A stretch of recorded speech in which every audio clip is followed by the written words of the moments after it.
National geography की team पहली बार एक ऐसे रिमोट आइलैंड पे डॉक्यूमेंट्री बनाने जा रही थी जहां से कोई भी जिंदा वापस लौट कर नहीं आता।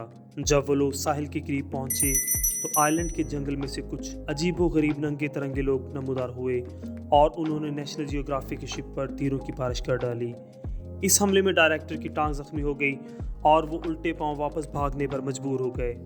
ये आइलैंड कौन सा है और इतनी जदीद टेक्नोलॉजी के बावजूद भी आज तक हम इंसान यहाँ क्यों नहीं जा पाते। अस्सलाम वालेकुम, गुरबत टीवी में खुश आमदीद।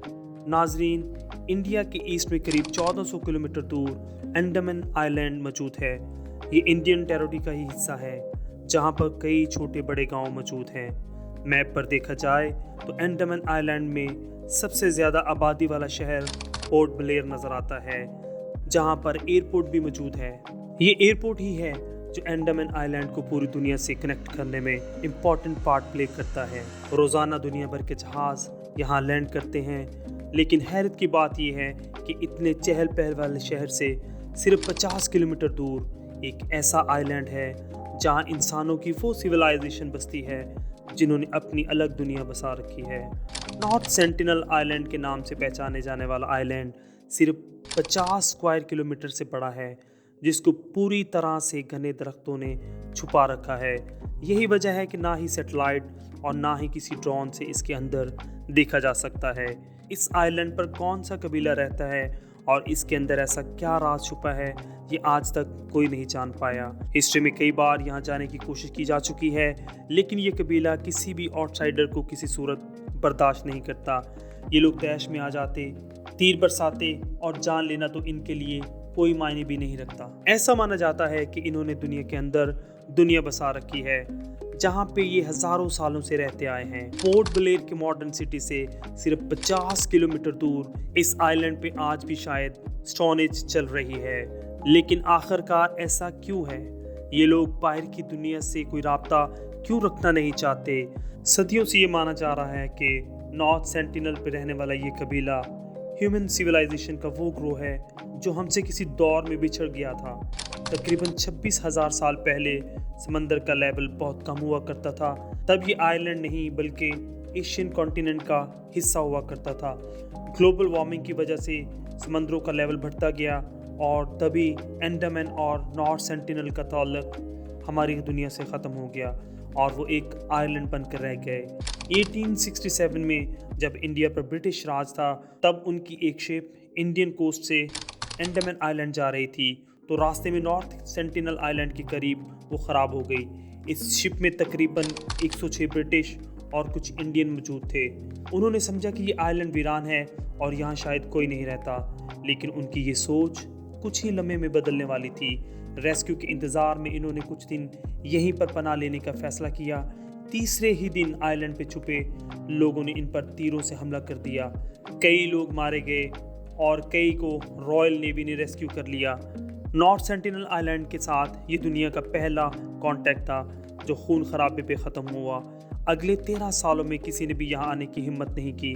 फिर 1880 में एक ब्रिटिश लॉर्ड को अंडमान आइलैंड का क्राउन एडमिनिस्ट्रेटर बनाकर भेजा गया, जिनका नाम मॉरिस विडाल पॉटमैन था।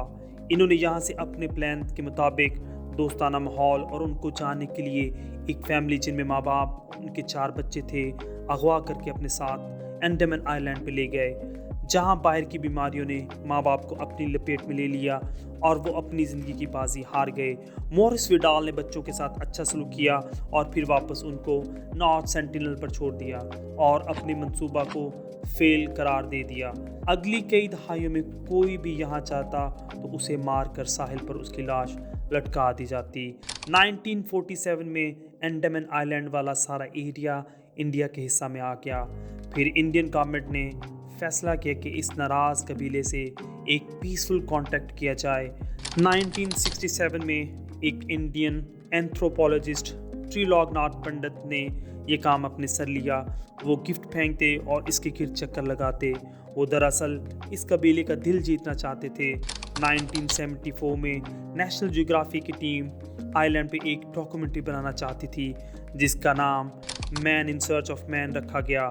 इनकी टीम एक बड़ी बोट में सवार थी जिसमें सिक्योरिटी गार्ड, फिल्म क्रू, और त्रिलोकनाथ पंडित भी शामिल थे। 3 दिन आइलैंड पर चक्कर लगाए और गिफ्ट फेंके ताकि कबीले वाले इनसे मानूस हों और इनको फिल्म बनाने का मौका मिल सके। लेकिन जब ये साहिल के करीब पहुंचे तो आइलैंड के फाइटर्स ने इनके सामने गिफ्ट तोड़ दिए और तीरों की बारिश कर डाली, जिसमें से एक तीर सीधा डायरेक्टर की टांग पर लगा। नेशनल जियोग्राफी की टीम ने शूटिंग कैंसिल कर दी और उनके पास उल्टे पांव भागने के सिवा कोई ऑप्शन नहीं था। आइलैंड के अंदर की फुटेजेस वो दूर से ही रिकॉर्ड करने में कामयाब हुए थे और ये नॉर्थ सेंटिनल आइलैंड की पहली और आखिरी फुटेजेस थी। मगर हेड पंडित और उनकी जूनियर एंथ्रोपोलॉजिस्ट मधुमाला यहाँ आते जाते रहते और कबीले को दूर से ही गिफ्ट देते रहते। आखिरकार एक दिन वो कबीला से दोस्ताना माहौल बनाने में कामयाब हो गए। उन्होंने कई फोटोग्राफ भी कैप्चर किए। कई सालों तक ये दोस्ताना माहौल चलता रहा, लेकिन फिर 1981 में एक शिप यहाँ आइलैंड पर आकर फंस गया।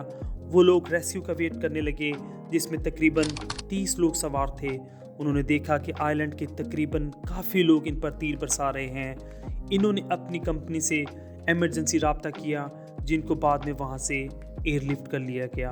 पंडित की रिटायरमेंट के बाद इंडिया ने इस आइलैंड को मुकम्मल तौर पर सील कर दिया। तब से लेकर इसके गिर्द इंडियन नेवी के शिप्स पेट्रोल करती हैं। 2006 में गलती से 2 माहीगीर यहाँ चले गए, जिनकी लाशें बाद में साहिल समंदर पर लटकी हुई देखी गई। और फिर 2018 में अमेरिका से ताल्लुक़ रखने वाले 26 साला जॉन एलन ने आइलैंड जाने का फैसला किया और माहीगीरों को कुछ रिश्वत देकर यहाँ पहुँच गया, मगर उनको भी मार डाला गया। इंडियन गवर्नमेंट ने इस कबीले को खुली छूट दे रखी है कि वो जो चाहें अपने आइलैंड पर कर सकते हैं और बाहर की दुनिया पर पाबंदी लगा रखी है कि वो इस आइलैंड के 10 किलोमीटर के रेडियस में भी नहीं जा सकते। नॉर्थ सेंटिनल आइलैंड दुनिया का वाहिद आइलैंड है जहाँ पर जाना मौत को गले लगाने जैसा है। यहाँ रहने वाले लोग वाकई अकेला रहना चाहते हैं या फिर ये लोग अपने आइलैंड पर मौजूद किसी बहुत बड़े राज को हमसे छुपा रहे हैं। ये आज तक एक मिस्ट्री बनी हुई है। मिलते हैं एक अगली शानदार वीडियो में।